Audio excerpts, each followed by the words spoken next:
How's everybody doing? Has everybody also gone to the, if you check on, oh wow, did it say 50 minutes? Okay. If you check on my little link tree thing, let me just type the link. You can download the session that we're going to be at least starting out with on this session. And there's a Piotr. Okay, perfect. Yeah, you can download this full file. It'll have all the samples that are used within it and everything. We're working pretty much exclusively within all the sample packs that have been made available to all you through artist generosity. All right, I'm gonna check that out. I'm gonna check that out later. Okay, I'm gonna actually do that right now. Let's see. Can we get it? I'll put this up.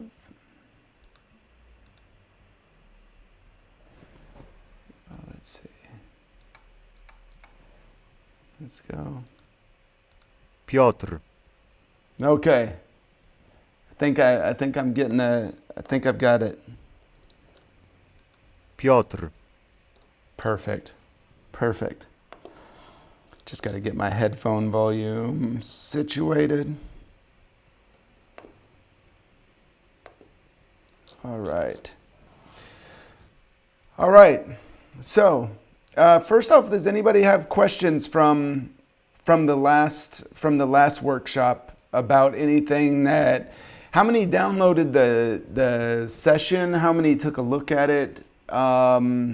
Just tell me where you're at on the production side of things, and if there's any questions that I can address, and if not, then we're just gonna start kind of working through things like I normally would. I meant to get oil for my chair. That has not been successful so far, but I promise you, one day you're gonna come to these workshops and lo and behold, the chair's not gonna be squeaking. Hey Zakaria, Mike, how you doing? All right. So yeah, just give me some feedback along the way if you're confused about something. Again, this workshop is really developed or designed to really aim at the new producers, people that know nothing about this, and I want to make an environment that people can ask any question, not feel dumb. There's a lot of people in the chat that pop in and they answer questions too. So yeah, let me know what you've got. Let's just do a quick overview of what we were doing here. So let's just go through channel by channel. And why is my headphone output not working? I have to check this.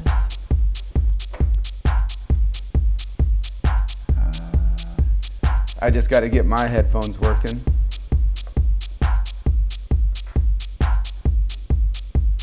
It's very weird. Let's just see. You know what? Tell me if this cuts out the audio whenever you're. Yeah, I think unfortunately that cuts out the audio for all of you. So back to, okay, now we're back.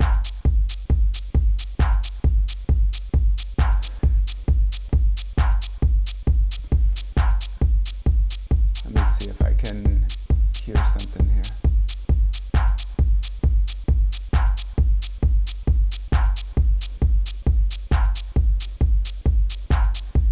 But everybody can hear now.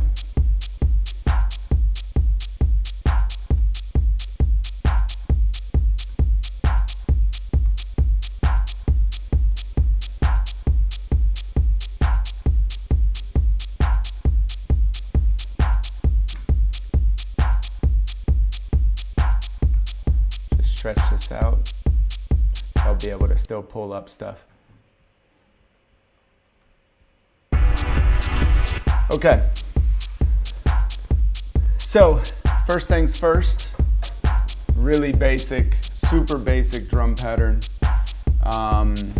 You can pencil these in. You can have them be, you can, if you have a Midi controller, you can use that, but that should be pretty clear.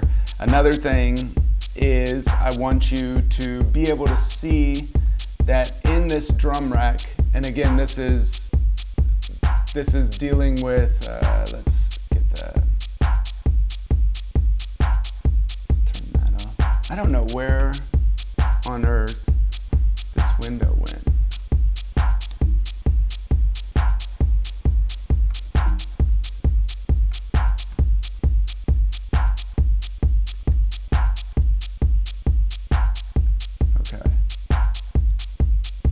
Okay, now we're good.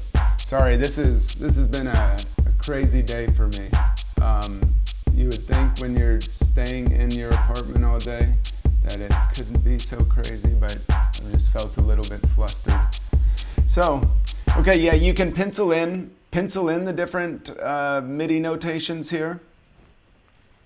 And that's, for years and years, that's what I did. And still, to be honest, I'm just a creature of habit. I have the tools to do otherwise, but I just tend to gravitate towards the pencil tool. It might not be the most efficient, but it's kind of what I'm the most used to, so maybe it is. But as you click on these samples, just a little refresher, you can adjust the start time of these. You've got 3 different settings. I usually kind of hover between one shot and classic, especially on drum racks. But there's some super useful aspects for slice that Alexander Kowalski actually gave a really nice tutorial on that you can see on YouTube, on my YouTube channel. But yeah, and any questions about that? Piotr, I don't even know what Hercules 5 monitors are. So I'm a sucker for distractions, but I can't answer that question because I don't know what they are. So that's that. What do we have here? This was kind of, someone had asked me earlier about kind of doing like a rumbly bass sound. And so I thought I'd just illustrate what that's sounding like. So yeah, any questions about that? Can everybody hear that on their end? Let me just try one more thing. Stereo outputs. This might be the way forward. I'll see if this works. Nope. Well, we'll work on that. We'll work on getting my headphones back in action a little bit later. But yeah. Yeah. You're not that's, I kind of just have, if I want the kick and the bass to kind of work together, but I don't want it, to me this isn't really like a distinct bass line. And I would even probably bring it down a little bit lower in the mix. So yeah, that's that. And let's see if this works.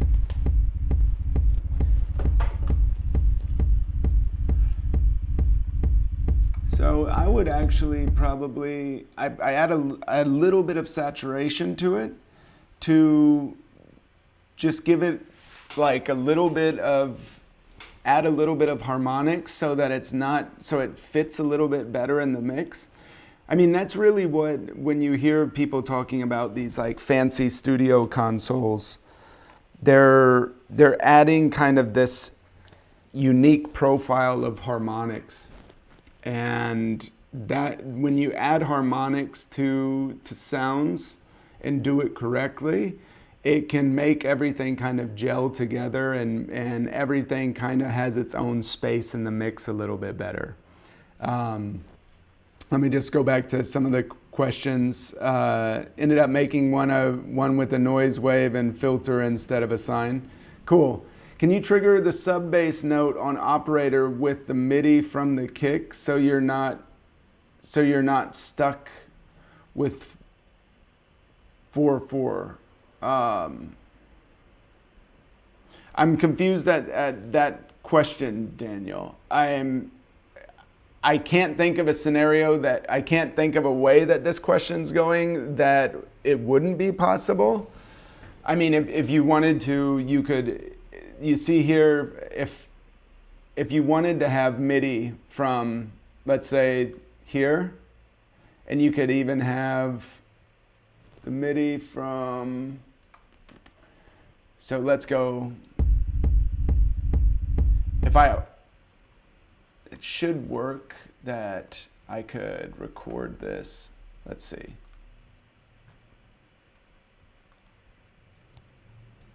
Let's see if this will work.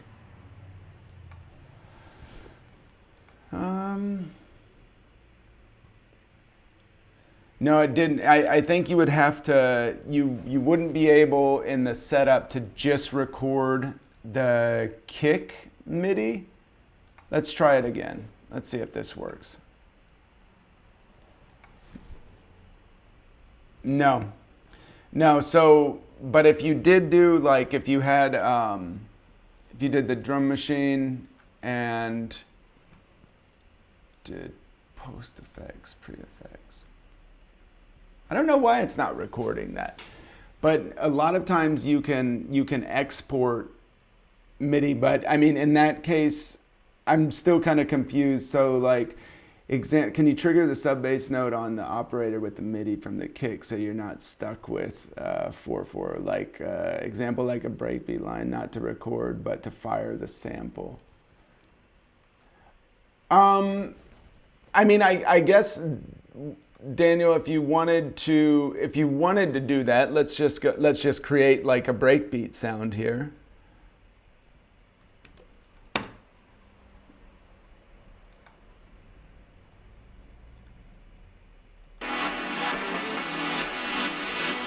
What are we doing here? Let's do it.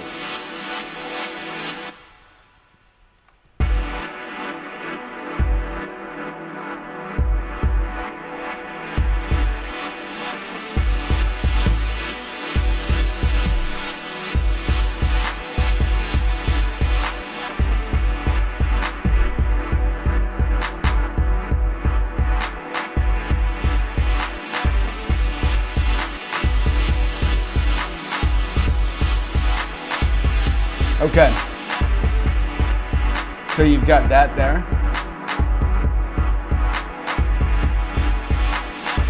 What I really just do is copy that clip, go over here, and then trigger it that way. Does that make sense? And then obviously, I mean, the only thing that you need to keep in mind is if you're copying this, these MIDI notes, like they're not pitched or anything. Your sample is what these MIDI notes it's basically this place on the key roll that's triggering the sample, and the pitch is coming from, like, for example, here you've got the, if I can find it, go to the controls, and that would be your pitch. So if you do that, you would get the rhythm. You copy and paste that. So here's this is basically the drum pattern that's copied into a MIDI piano roll. But you're gonna need to be cognizant, you're gonna need to play around with the pitch of these different notes to get them to fit in the pocket. So that's what I would do on that. But it's actually not a...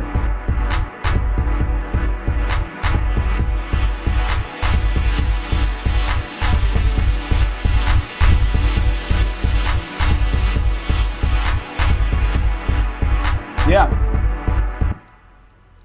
It's an inspiring idea, Daniel. I mean, I do this a lot. I do this a lot whenever I've got, like, if I want to do an arpeggiated synth, for example, like sometimes it's just a fun way to just inspire some ideas. So let's do this one. No, let's keep the breakbeat going. But what I want to do is,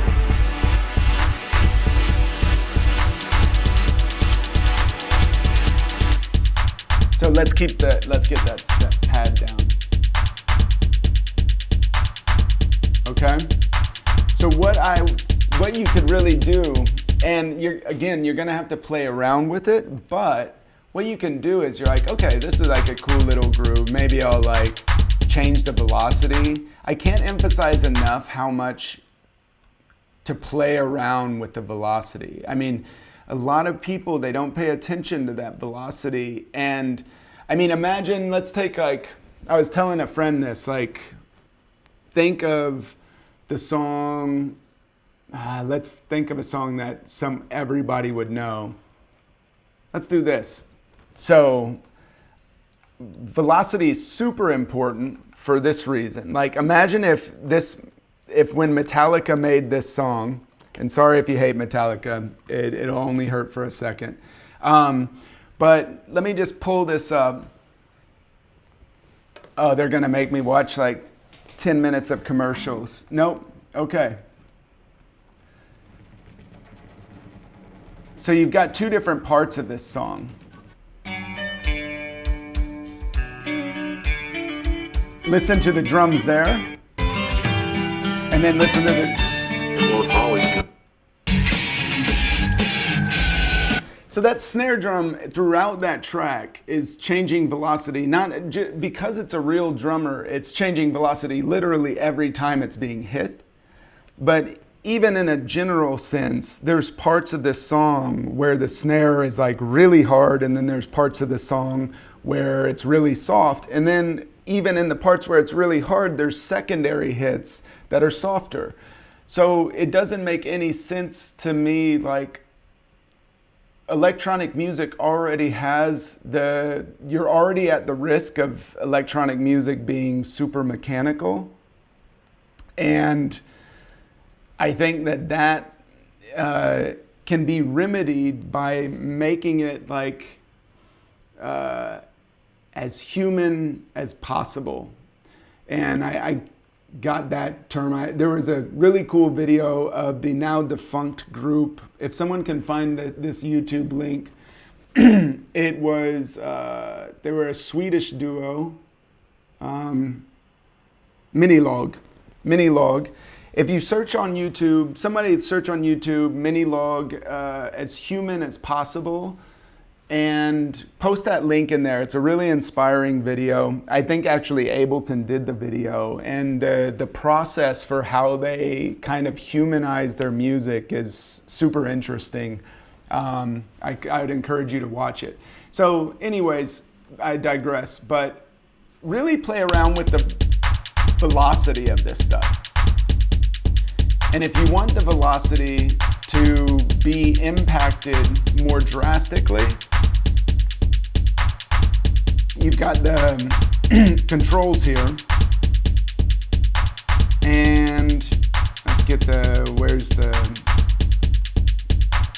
why don't I have any velocity here?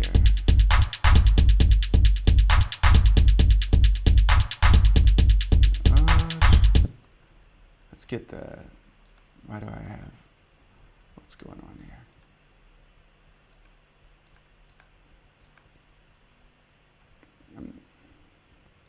I'm not sure where, maybe it's already, is it mapped? No.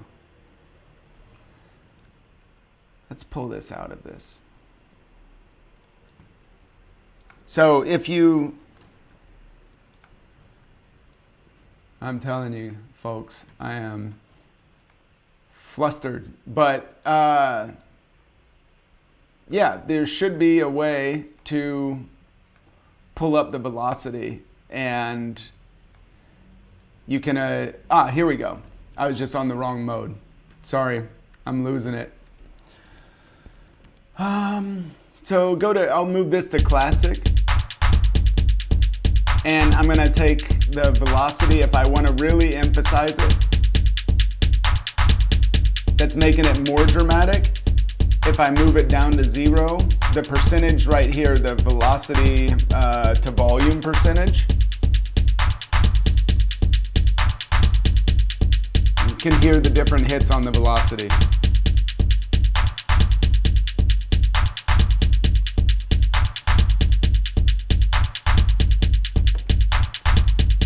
Yeah, I know it's hitting with the snare as well.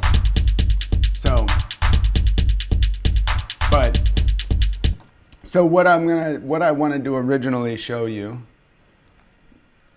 is this. So let's just grab, let's go to our little wavetable. Let's get a little bit of, let's go with mallets. Let's try it. And what I'm going to do, I'm copying this and I'm pasting it here. So now here's what's it's going to be literally playing the same exact thing, that it's going to be playing the same rhythm as the drum machine is doing. Might sound horrible, but let's see what it does.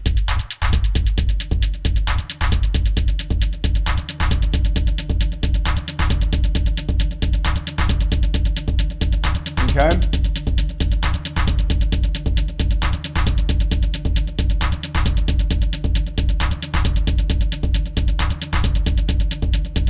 Now we've got, even if you're worried about, and if you're not familiar with the key and stuff like this, just go ahead and go into the Midi effects, pull up a scale plugin.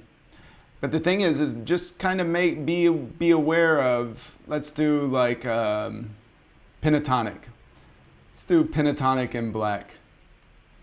But any type of melody, you're gonna want to put it on. If you do it to one thing, I would recommend doing it to another, and you can eventually figure out how to break those rules and whatnot, or figure out where you can break them at. But this is a good start. So.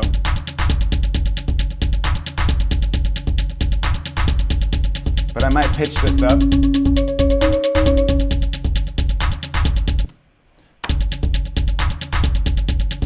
And then, so you've got a little template here, and you don't have to follow it. You can kind of go in and modify it, but just copying and pasting that pattern can create a lot of inspiration for something like you can do this stuff with electronic music. You can take a pattern, a MIDI pattern that was intended for your drums, and just throw it onto a synth plugin and see what happens. I mean, I wouldn't, the actual sound I wouldn't keep doing, but let's do,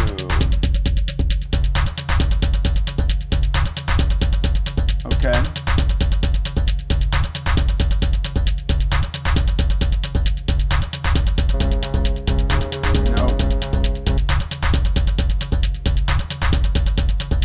Okay, so we've got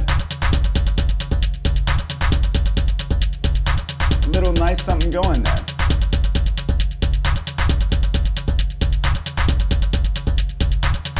AJ, can you pull up that video and post the link in the comments for that mini log video? Ah, Cometes y Techno, sí.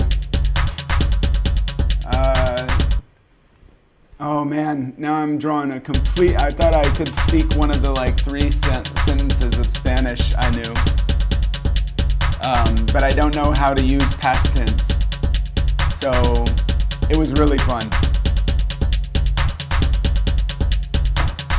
Any questions so far? Anybody got anything for me? For those who have just joined in, we're working with the session that can be found in, I have a little link tree, if it's like linktree/Kyle Geiger, and you can download this session. And Daniel had asked, what's up, David? Saw that you picked a winner for the Truncate remix. That's cool. That's a lot of tracks. David Flores is Truncate, for those who don't know, hanging out in the chat. So maybe just ask him how he gets his kick drums to sound so good or something like that. But David just did a remix contest, as I think a lot of you know, and there were 660 plus submissions for this contest. And he picked, maybe explain, David, but you brought down 10, you had 10 finalists, and then you picked one winner. And that person that you picked is going to be released on vinyl with Radio Slave and a few other people. So it's really cool. David, feel free to post that guy's Facebook Music or Facebook Live account here in the chat. Give him a little bit of love. But yeah, so the people that are just joining, Daniel had asked a question about if you can trigger, instead of doing like your own bass line, if you can use something like in the drums to trigger the bass. And I kind of said, just my recommendation would be to just copy the clip. And so I made like a little bit of a breakbeat loop. Super simple. And then I just copied it over here, I kind of shifted it to one note. And let's do this. I'm gonna bring down the velocity on the snare.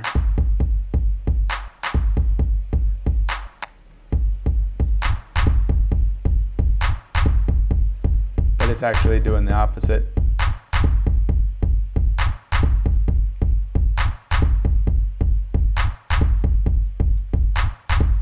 So,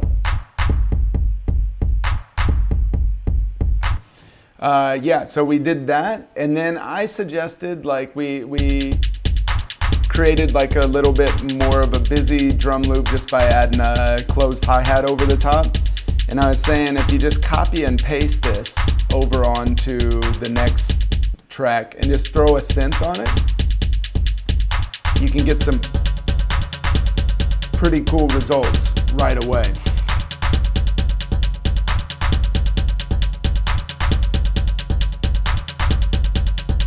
Now sometimes what I do, so now I've got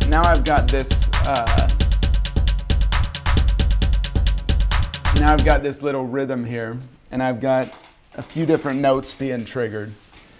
And again, if you don't know any music theory or anything like that, something you can do is you can actually go ahead and you're literally just, these are all just building blocks here. And you can start borrowing from your previous thing that you were working on. You can start borrowing it to create the beginning of the next session. It's like linking chains together. So now I've got this sound that I like, that I just kind of came up, I just loaded up a preset. And then the nice thing about wavetables is how instantly the gratification, how drastically you can just change things really fast and drastically improve, or in the last case, drastically make worse the sound. So what I'm going to do is I'm going to copy and paste this now over here. And why am I doing that? Well, the reason I'm doing that is I'm going to fold this. This is just a really crude approach to doing this. But so you're like, right, okay, I've got D, D2, C sharp 2, D sharp 1, C1, okay? But we don't need another layer of that kind of running type synth. So what I'm gonna do is I'm just gonna take these notes right here. So I've got them all right on the first beat. I'm gonna delete everything. This is just a really simple trick to get you to, and you can kind of build off of it after this. So take this and then bring it back behind the clip. So it's not playing that, but now you've already got something, you can already decide what, and be sure to put the scale plug-in on for now. But now you've got a clip with the notes that have been used on this melody right here. So let's see what happens. And I'll tell you right now, it's gonna have to be pitched up. So if you just hold these notes, let's remove this, hold these notes, hit shift and the up arrow. Oh. Whoops.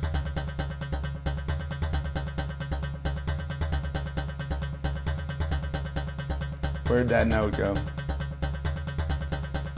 Man, now I'm really drawing blanks. Gotta redo this. So fold it, get these notes here, delete everything else. Bring this back one step behind the one, so it's not playing in the clip. I would suggest shift up arrow. I don't know why, okay. Let's do that, we'll take that up there too. Okay, and maybe bring it up one more just before we get started. Okay, I don't know why I was doing that originally, but let's just stretch out a super simple C3 and let's see how a pad responds to that.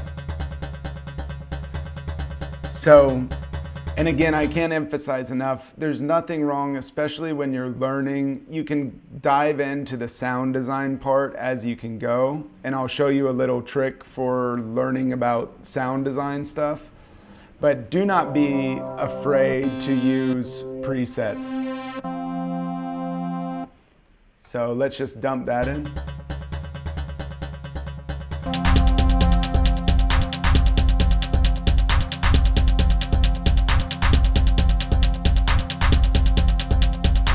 So let's go ahead and stretch this out. And you just hit duplicate loop to do that.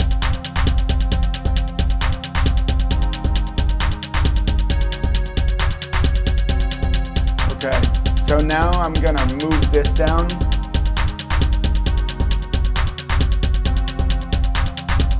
Okay.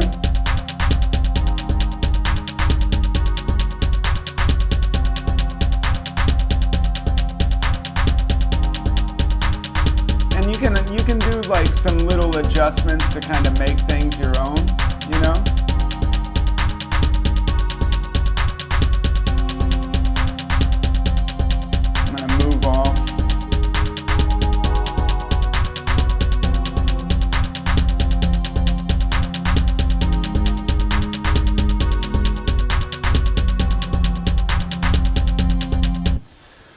So yeah, you've got a really basic melody. You've got kind of like a really basic drum beat. Are there any questions on what I'm doing here?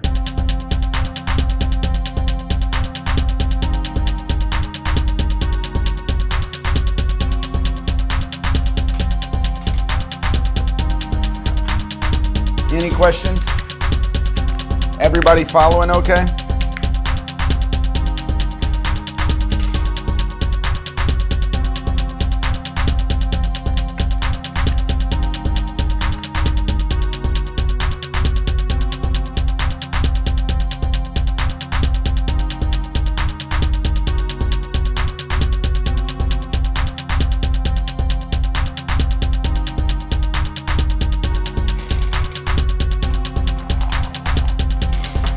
Okay. Can you give a brief overview on wavetable? I don't know if I missed it in the earlier classes. Rather than giving, let me start with a really simple synth. I love wavetable because you can do a ton with it. You can even load in your own wavetables. You can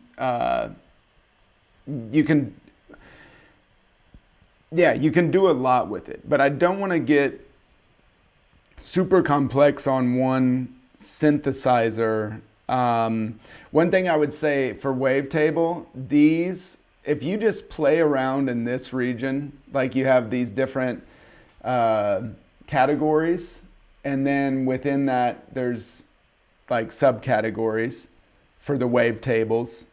And wavetable is basically taking a sample and then applying different kind of what would normally be like instead of using oscillators to generate the sound, it's starting out with a little like sample of audio, and you can use all of your own, and that's kind of the waveform versus like operator starting the sound with oscillators.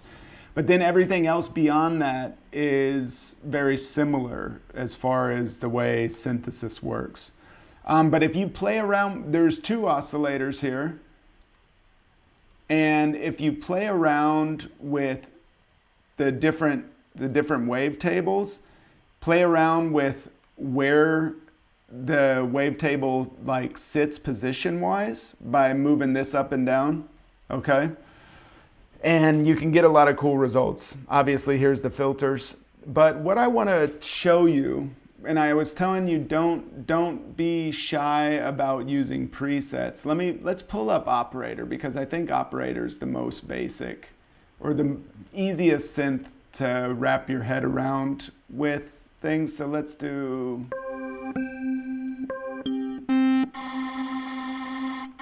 Let's try this.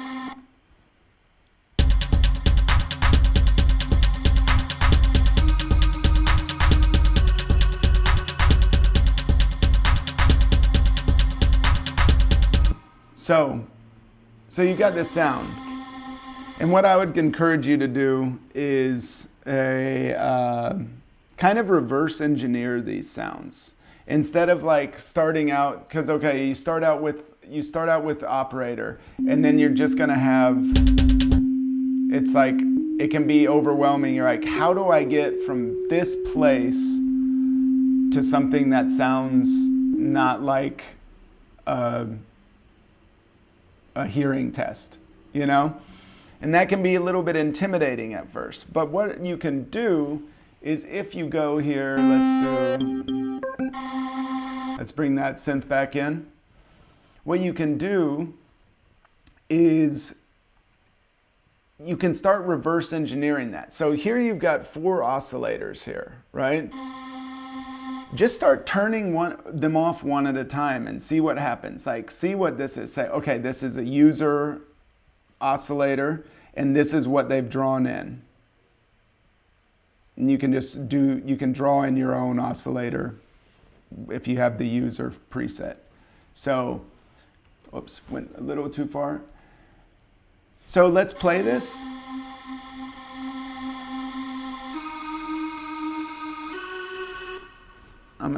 that melody's gonna bother me, so.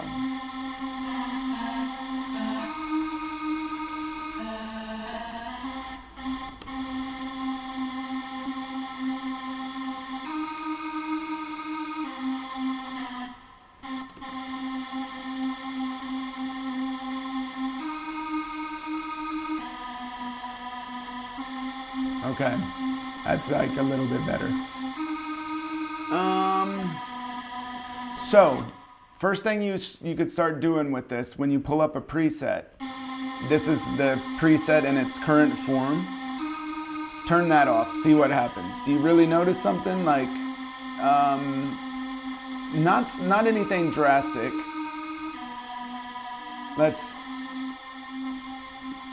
Now we've got something, it's getting more reduced.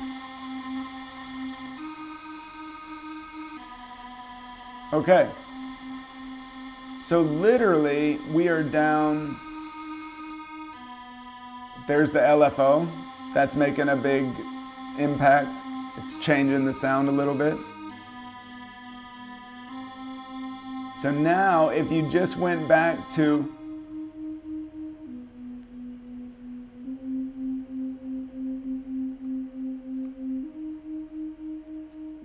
it's your basic sine wave now. Now you can do that. Let's see what this one was. By the way, the operators, look at this little configuration here. If you click on that, these are the different orders that, like, if you want to, how you want to pass the oscillators through one another. In this case, they're just going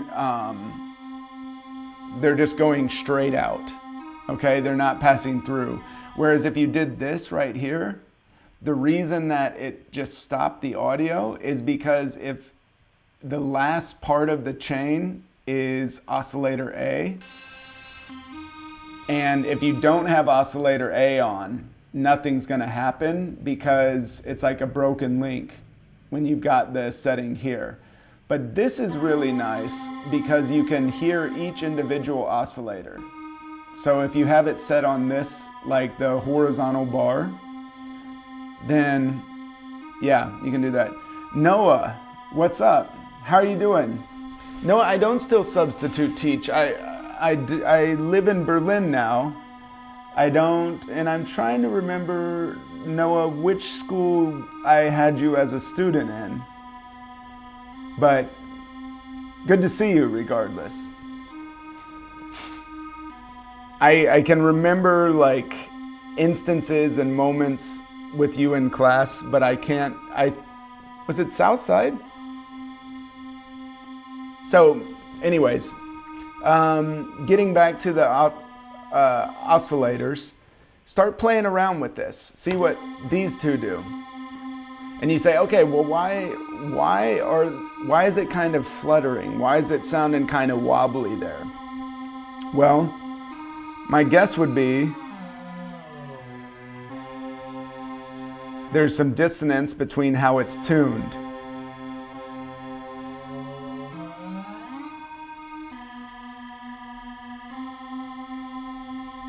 The way that whole thing changed. Northrop, that's right.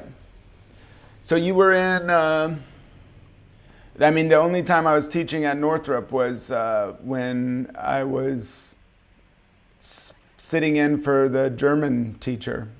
And it wasn't because I was a good German speaker, it was because I was the only German speaker in the substitute pool. So sorry if I taught you any bad habits or anything. Aber mein Deutsch ist jetzt viel, viel besser als bevor. So, wir können auch gerne auf Deutsch reden. So, that's a huge difference when you start playing around with the fine tuning of the synth.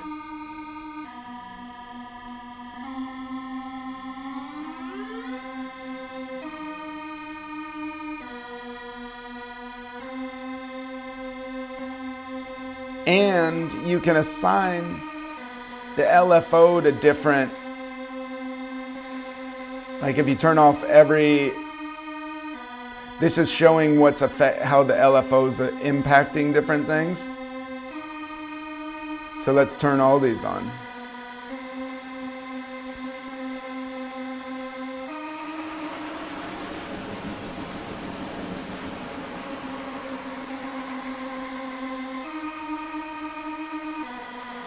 Okay.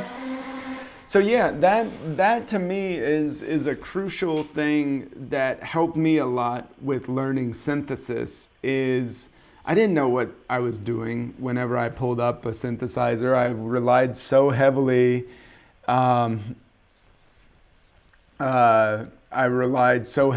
on presets, and then I kind of just started working backwards from there. I'd find preset patches that I really liked, and then kind of start reducing that patch down to a sine wave and then working backwards and just kind of seeing how things are impacted. And that's a really good way to learn how different things can affect one another. No worries. To be honest, I remember nothing from high school. That's okay. I enjoy working in factories much more than schooling. Hey, Noah, that's a big frustration for me in the school system, at least in the US, that they try to encourage every single person to go into the university route, and the world needs people that enjoy working in factories and doing stuff that a lot of other people aren't capable of doing. So that's not a remotely a consolation prize, and I think you're doing a very important you're playing a very important role in society. So never feel bad about school not being for you or whatever. I'm glad you're doing well, and I'm glad you stopped by. Feel free to listen and eavesdrop or troll or do whatever. So,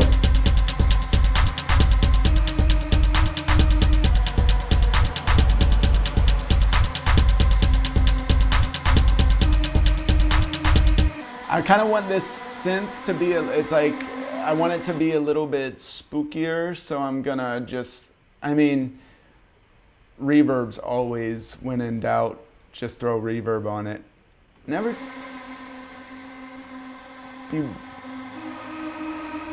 worried about, if you've got the computer processor capacity to do it, I would recommend switching the quality on the reverb to high.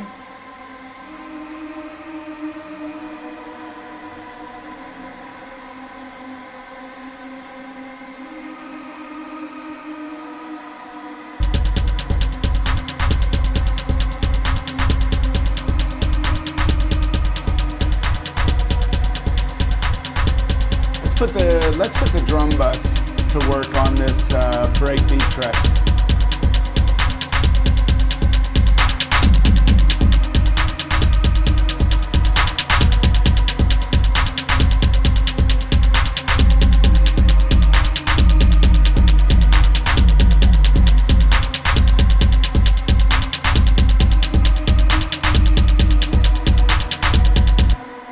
So.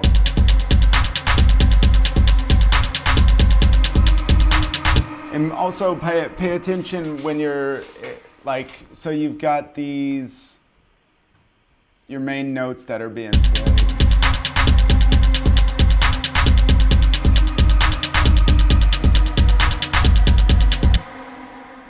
Make sure that the stuff that, if you're messing with the drum bus, play around with the frequency of this and make sure that it's emphasizing the right frequencies of your drums. And also be careful.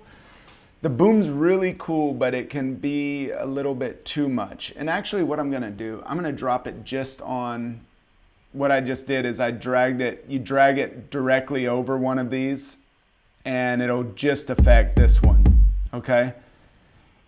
Because it's inside this group. If you drag it outside of that, then it's basically, this is the whole drum machine.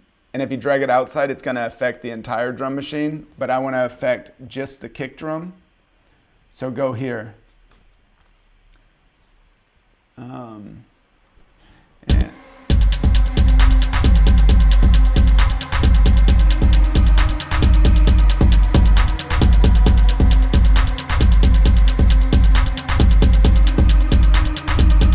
do I have any questions so far? Anything? Any complaints, concerns, bumps, bruises? All good? Going strong? Okay, so we'll keep moving then. And again, let me just actually save this file. Save live set as, where Dropbox. Let's go to, no, we'll save it in,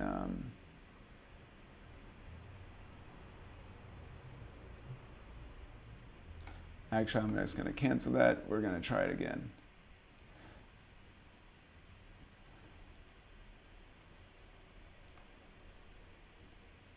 Let me save it as, okay.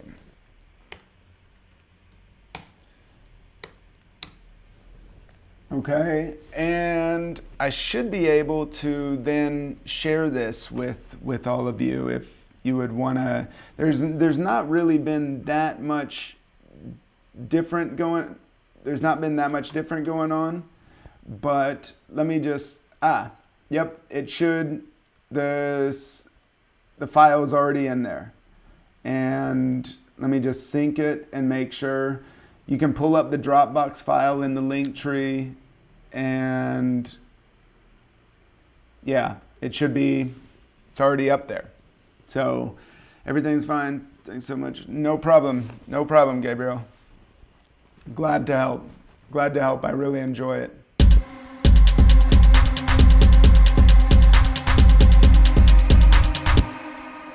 By the way, I'm committing like a cardinal sin by, I didn't want to have any limiter on the channel, but I'm just going to put a limiter on there so I don't, I'm trying to pay attention to the chat and to the session over here, and I was clipping. So apologies about that. Let's go here.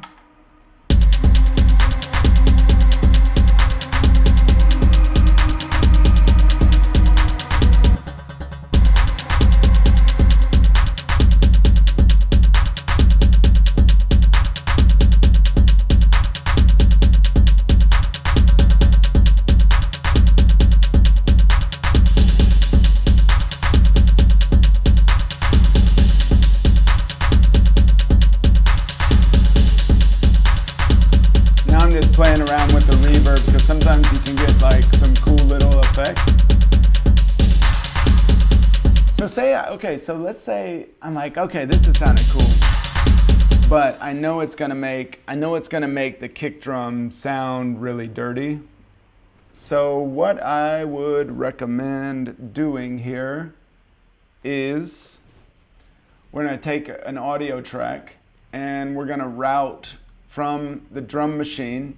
So we've got, here's your Facebook beginners, April 2020 drum machine sample thing that I put together.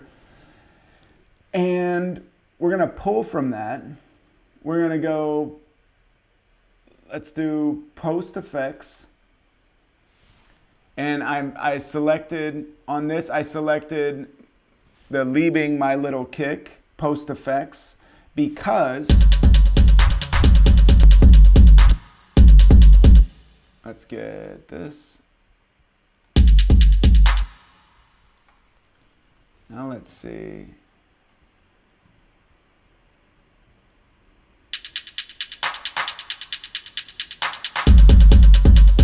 So by doing post effects here, if I do post mixer, then I'll end up like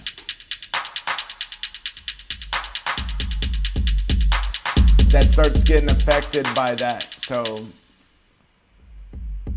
and I want to turn the volume down on the main drum machine here, but I want it to pass through here. So I'm going to do post effects, but not post mixer.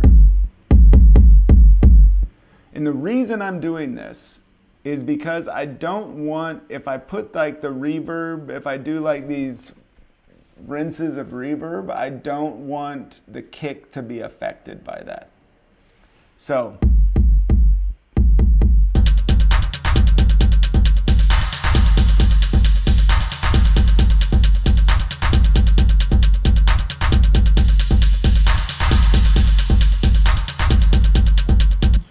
if I just hit record, then it's going to start stepping these out.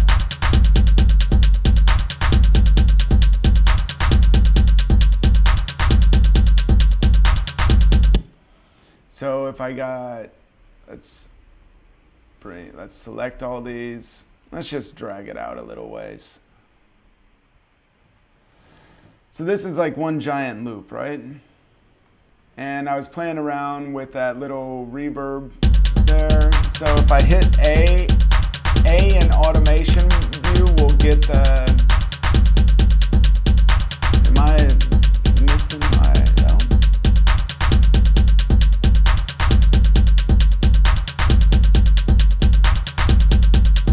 View. I don't know why my A key is not working, but yeah, if your the A toggles between automation and whatnot, but sometimes if you have M, then you've got the keyboard, your keyboard engaged as a piano roll. So just hit M again, and then it'll allow the key command. And I'd really encourage, I think I said this last session, the thing about learning the software and learning, like, I think everybody has in their mind, what's up, Prince? I love that every time you come in, that's the comment. Thank you. I don't know if you do that to everybody, but I'll take it. But learning production, I think everybody has something to say musically. I think everybody has some ideas in their head. They get melodies stuck in their head. They get beats stuck in their head.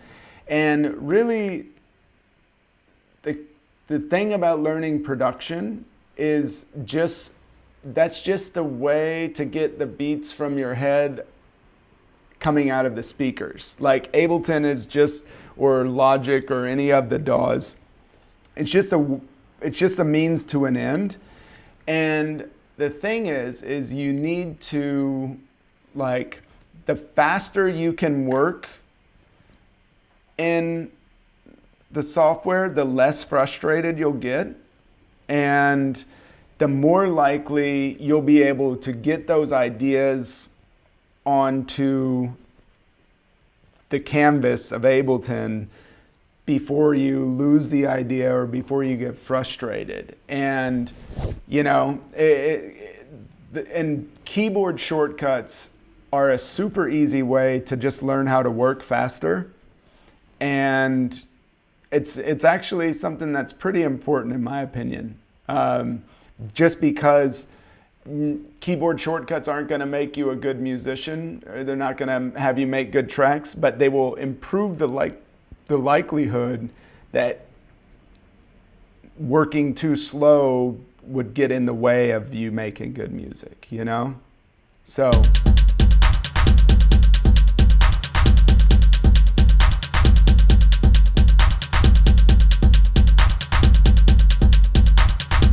here's the little reverb automation, but it wasn't loud enough.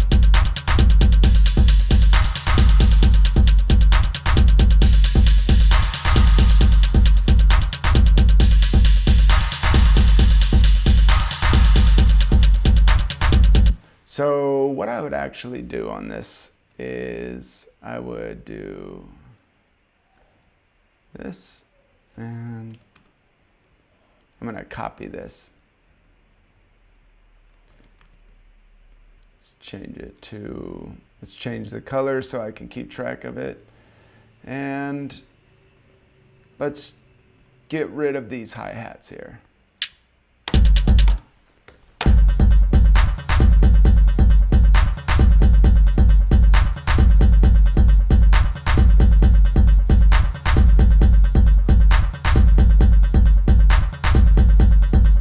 Any questions?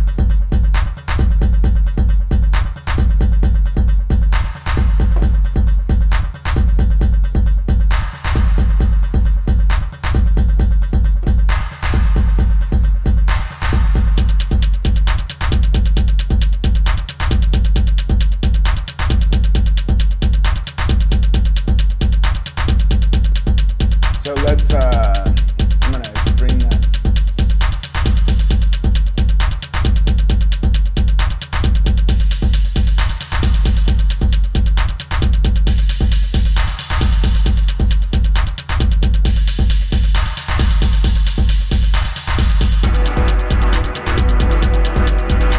Oh, that's the wrong sound. But let's just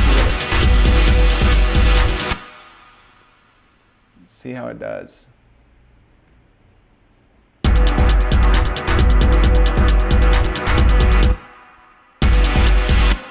That's it.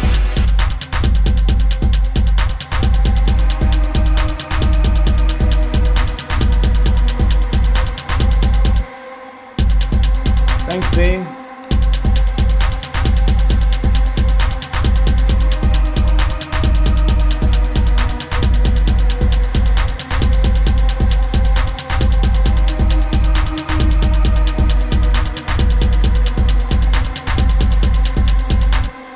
What I might do with this, I'm going to duplicate this, and I'm going to have this be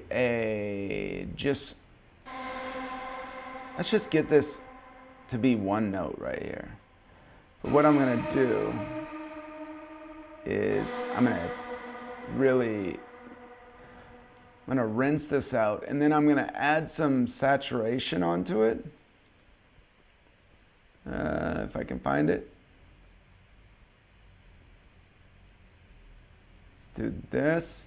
And I just want to really like heavily process this sound.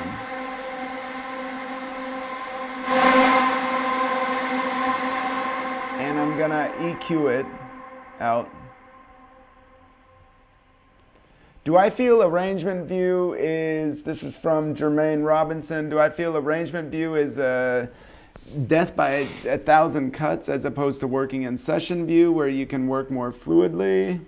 How's it going, Jermaine? Where would one begin on a blank canvas? Jermaine, that's really a question of what works best for you. You can start a track in either on either side of things, and there's no, you just have to find the way that works best for you.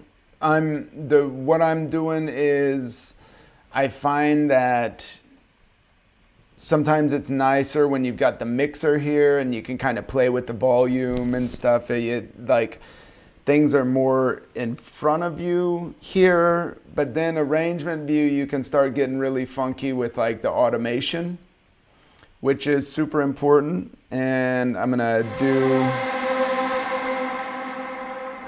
bring this down. I'm just gonna really play with this to get it sounding. I want it just to be like a texture. But I'm gonna pitch it.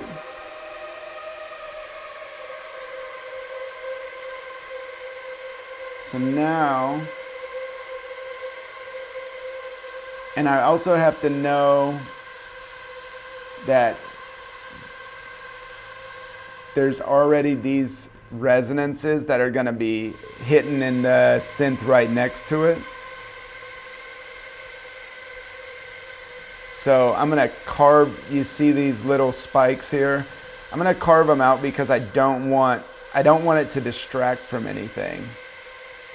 So let me just do this.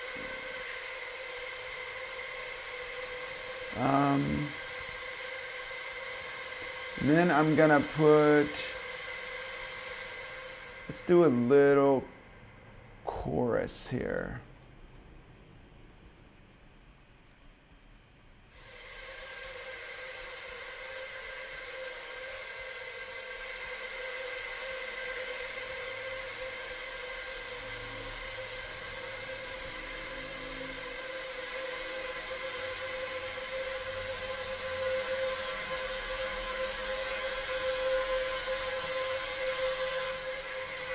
And what I'm going to also do is, let me actually show you this. Here's something that's fun to do, and since you've got the full version of Max, and don't panic if you don't. It's not something that's super essential right now. I love the Max audio effect. There should be LFO. Take this LFO. Bring it down here, okay? So the LFO is doing nothing. It's not doing anything right now until you tell it what to do. And what I'm gonna tell it to do is I'm gonna pull up an audio effect of auto filter. And I'm gonna tell it to map to that. Now look what it's doing, okay?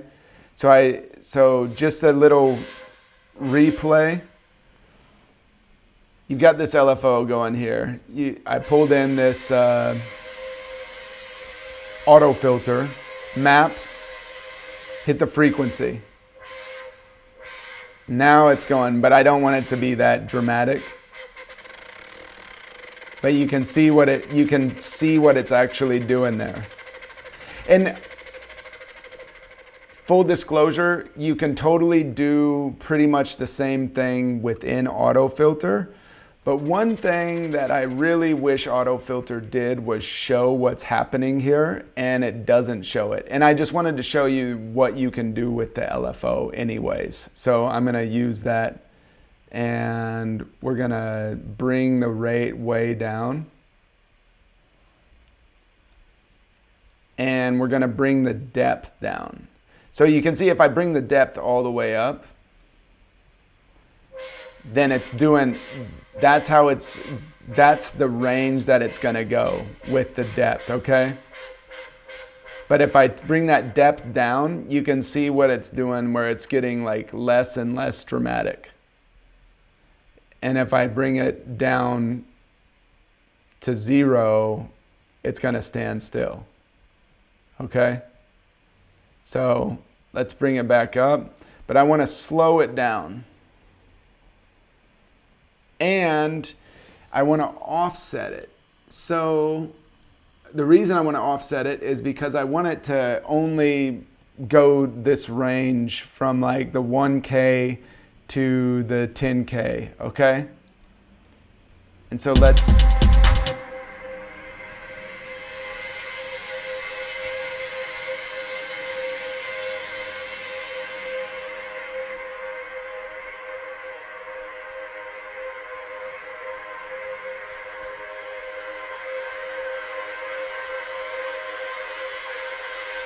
see what it's doing.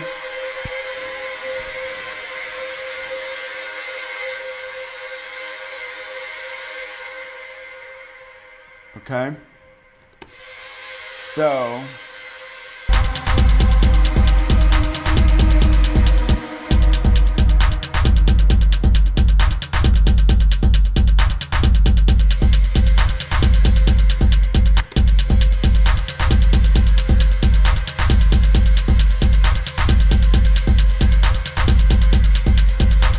maybe it's a little too distorted here.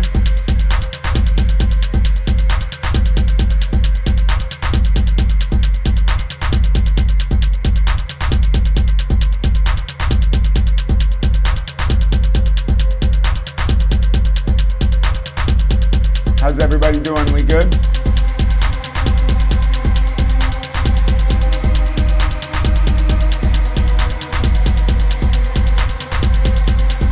Might pitch this up even more.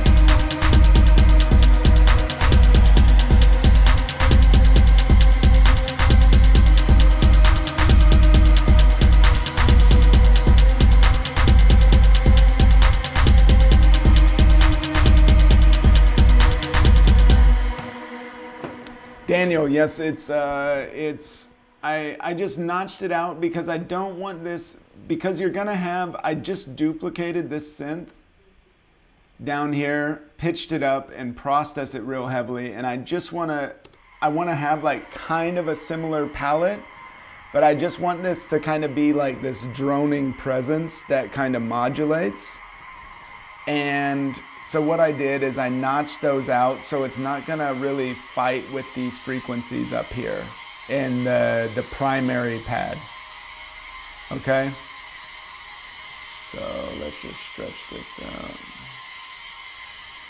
And something I also want to make sure I'm not re-triggering. Okay, yeah. Okay. And also, Daniel, I use this LFO to modulate this filter here. Okay. And this is just, I mean, this is like soundtrack making 101, right? Like just building tension. And people are always wanting to know about how to build tension in tracks. And a lot of tension is being built with the subtleties in tracks. It's not actually being built with the primary aspects. Okay? And this brings some nice tension to the overall track. So let's give it a try.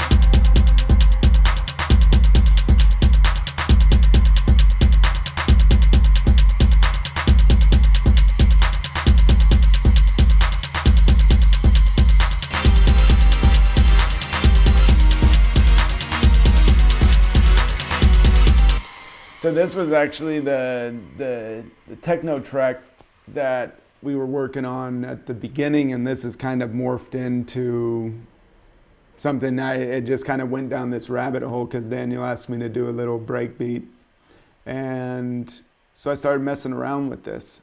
And yeah, but I mean, keep in mind we also within this realm we still have a techno track.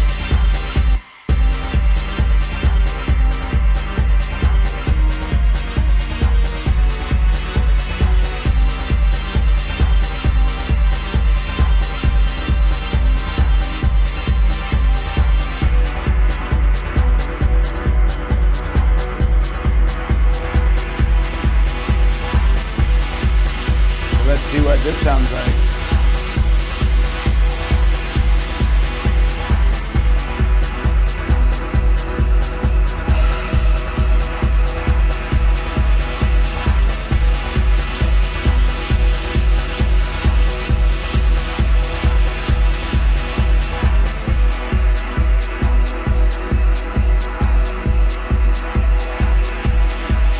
So I could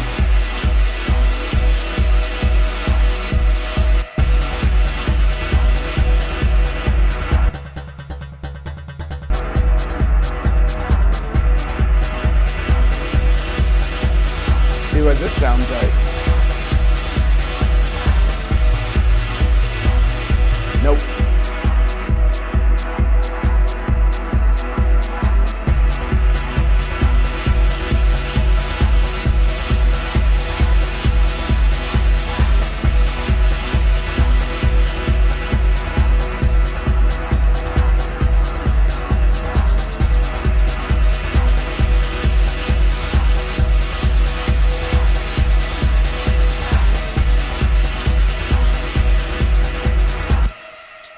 Bring them.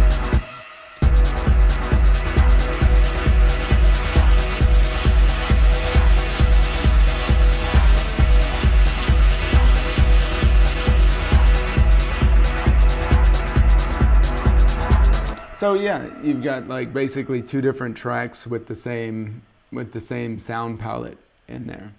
And again, I've got the volume really quiet because I can't get my headphones to work because of the audio routing for the stream.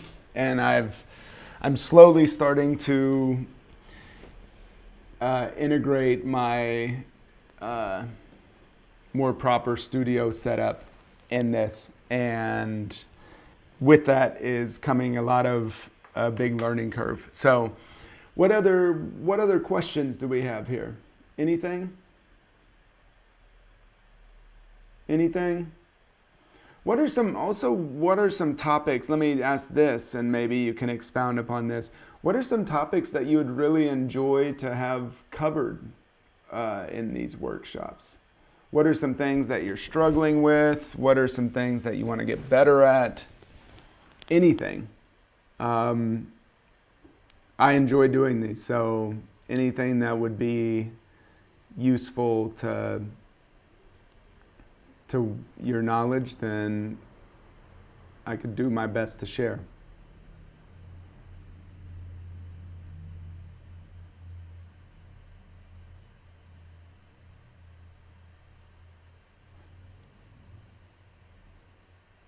Nothing? No one wants to know anything.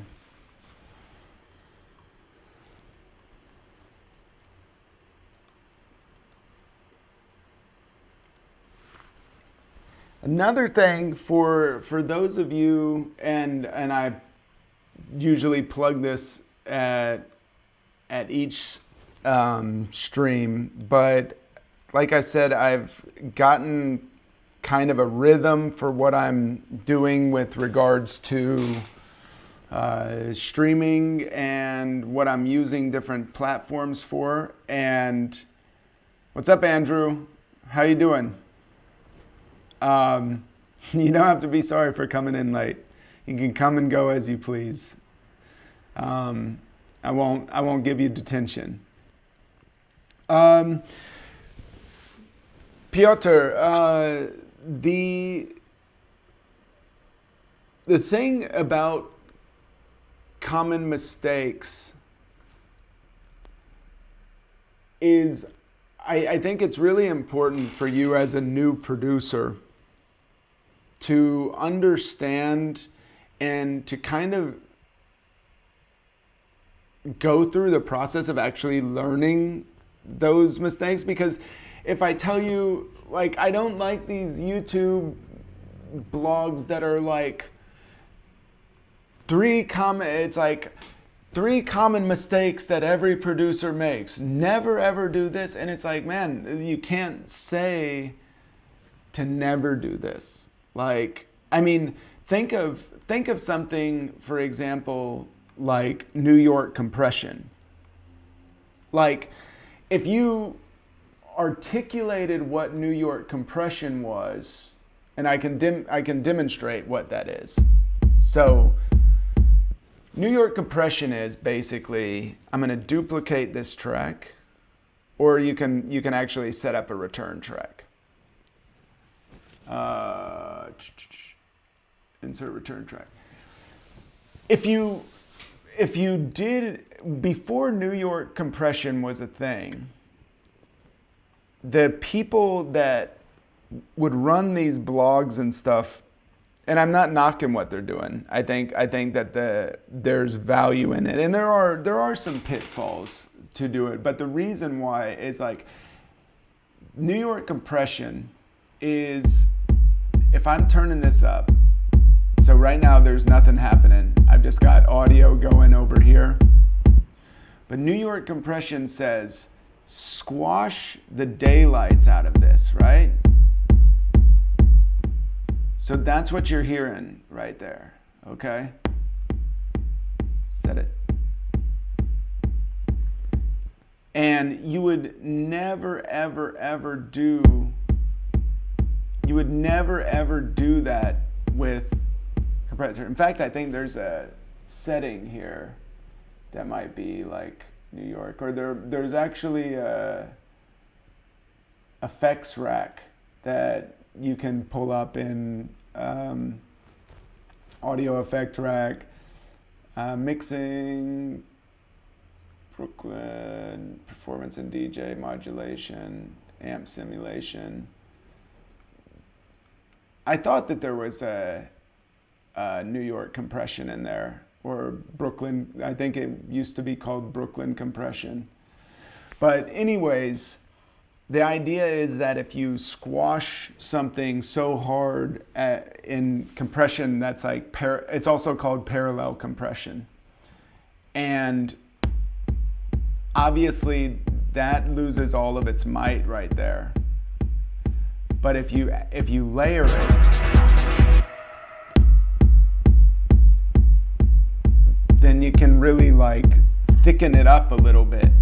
And again, I'm not on, thank you, Bobby. I can't hear the low end, so I'm not really sure what it's doing right now.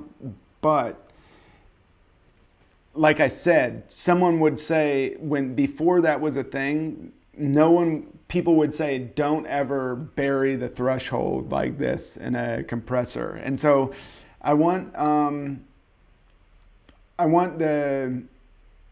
you to explore, before starting to learn the mistakes, I want you to it's kind of like there was a football coach, and he had taken over a team, and one of the things he said in the first press conference is, he's like, I hate when coaches are like they're at practice, and then as soon as someone makes a mistake, they're like, stop, everybody freeze. They get them on the field, and then the coach comes out on the field and tells them like, okay, you should have done this instead of this. And it's like, man, sometimes you have to just let the play develop and then kind of digest that and process it and be like, what worked, what didn't. Because if you discover that on your own, it's going to become yours. And I mean, believe me, if you searched on YouTube 3 common mistakes as a producer and you watched every single one of those, you would be like, man, what am I allowed to do? You know? So there are pitfalls, like common mistakes in the context of our tracks. Like I would always say like that, don't think that the mastering is gonna fix a bad mix down. I would say don't be afraid. Don't create tracks through the lens of like, I spent a lot of time trying to get people to like my tracks early on. And it's a total mind game, because like at the end of the day, my taste or any other DJ's taste are just one opinion. And if you focus so much on getting the approval of those people, like you're never gonna push yourself. You're gonna kind of stay within that sphere of what the DJs who you want to be admired by are into. And time again, the people that really make an impact musically are the people that gave something creatively that no one even knew that they wanted at that time, you know? Instead of like trying to go back and like just chase this dragon of figuring things out. I think another mistake that, and I think that this is safe to say to be general, is like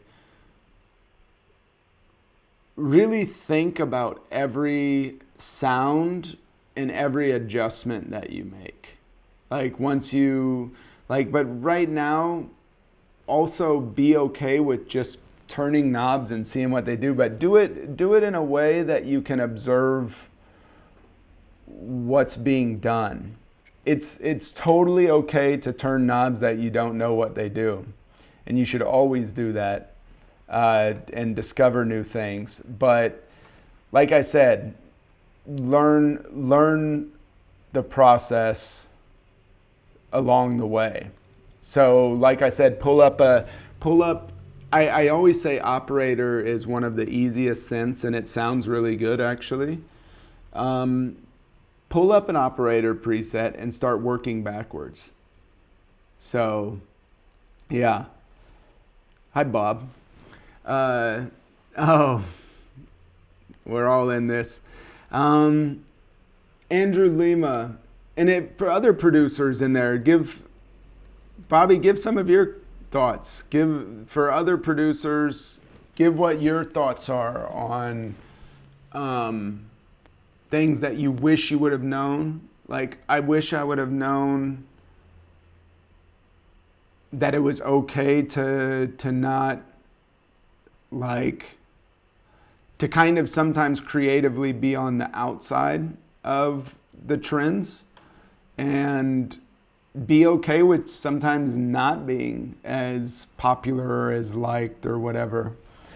There was some questions that I wanted to go to. I missed your start time a while back. I had asked about achieving tight, powerful, low end, solid foundational kick and bass relationship, getting them to sit right with one another, achieving big sound without the use of reverb. I know you're already 2 hours in, so no worries if next time. Andrew, that would be a really good topic to cover.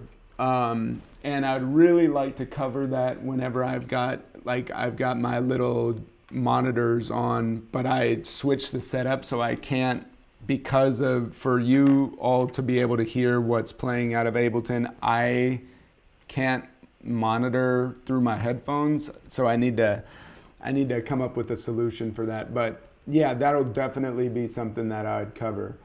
And full disclosure, it's something that I really struggle with too.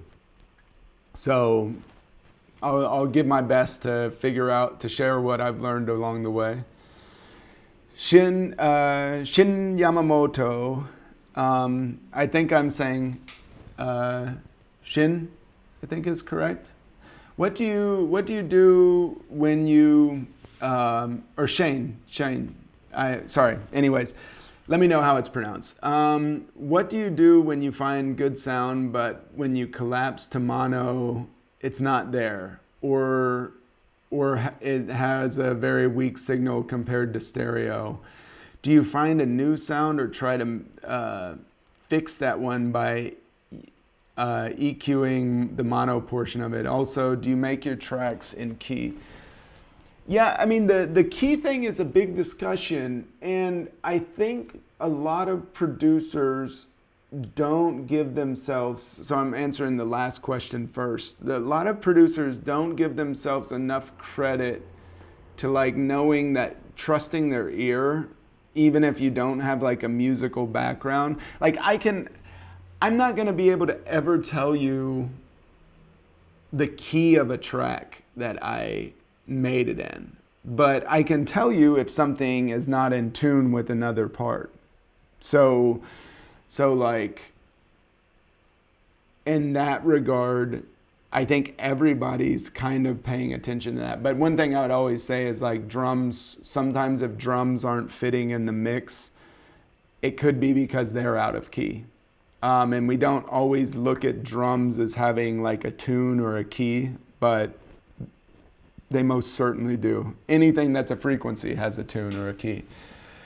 And what do you do when you find a good sound, but when you collapse to mono, it's not there? Shin, I would say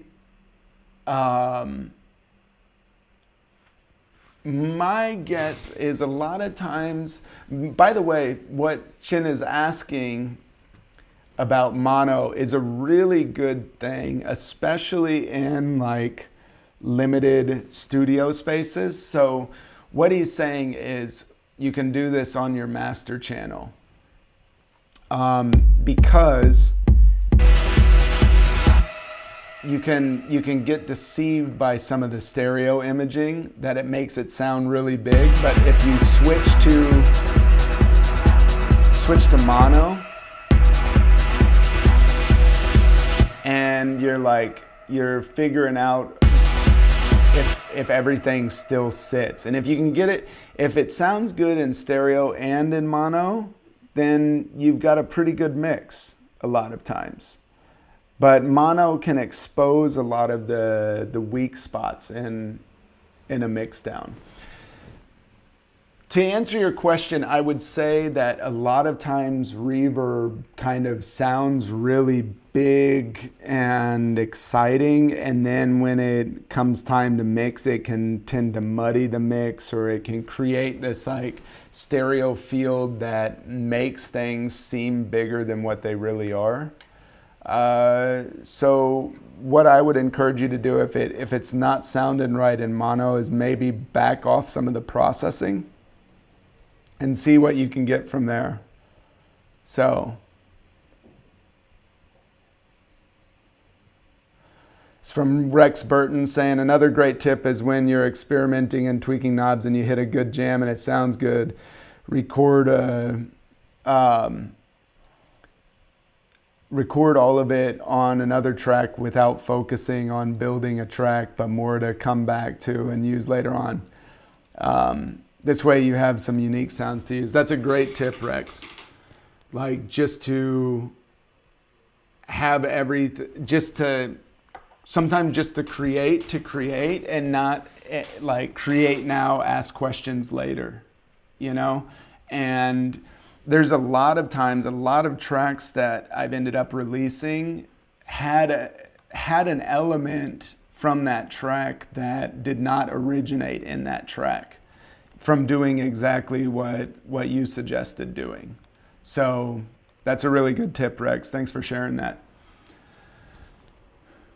And then Bobby, yeah, what I wish I would have known is that the reason you should not ever be doing this is for the fun and for the craft. Doing it for yourself and not what you like is important. There are days I got caught up in making music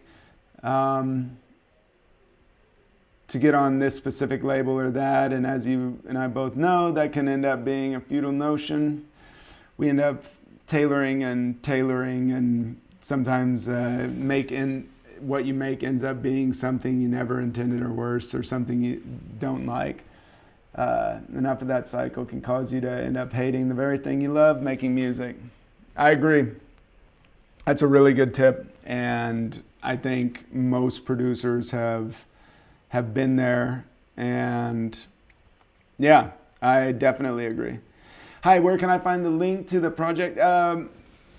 Michelle, if you go, I think it's Michelle, not Michael, but if you go to my link tree, there's the session for this session is updated and uploaded. I'll do it again.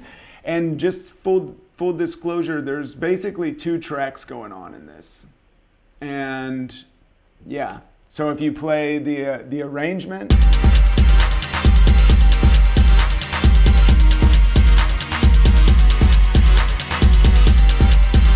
then it's going to be like a broken beat. But some of the clips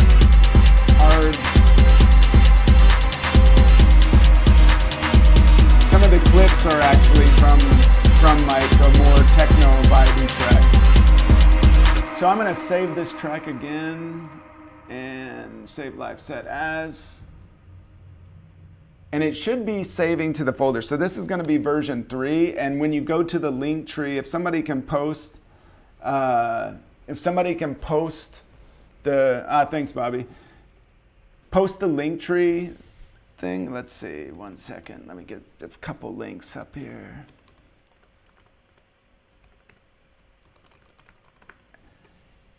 And let me know in that folder that I've shared on the link tree if the 3rd version of the session is saved. And also, I wanted to say this earlier, I would encourage you to follow me on Twitch. Twitch is kind of the place where I go when I'm just working on music, and it's been a really fun community on both sides, but Twitch is kind of just like Bobby's in the chat room, and I think of the times that Bobby and Bobby would come up to, we used to live together, and then when he moved to a different city, he would still come visit, and we would spend the weekend, quote, working on music, but we would spend a lot of the weekend just kind of like talking shit and having fun and going out to eat and doing all this stuff. And like, those were some of the moments that I cherish about studio work, and that's like the birth of kind of like the collaborative process. But Twitch is kind of just hanging out in the studio with people, and we're all just hanging out, and I've got a Discord server that I've started up, and you can find that in the link tree as well. So yeah, this is I would say Twitch is more like Facebook Live is kind of like a class being taught, and then Twitch is like running into the teacher of that class, like kind of tipsy at a karaoke bar that you never thought that you would see them at. So that's it. Any other questions before I sign off here? And I might go over to Twitch and just work on some stuff after this. Little after party.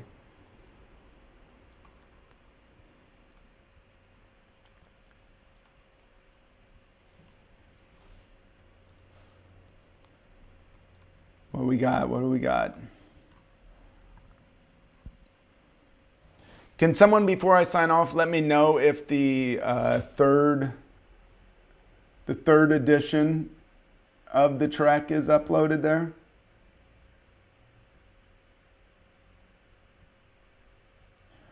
Welcome, Piotr.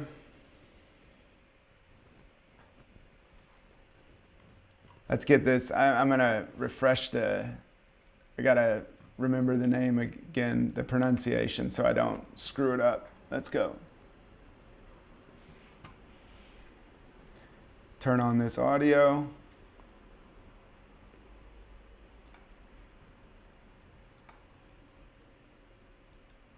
Piotr. All right. Piotr.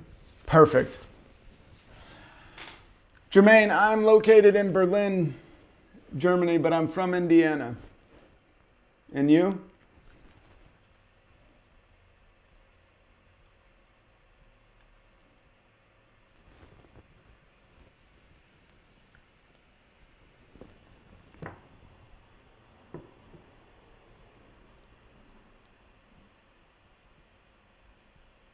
All right. I think that about wraps it up.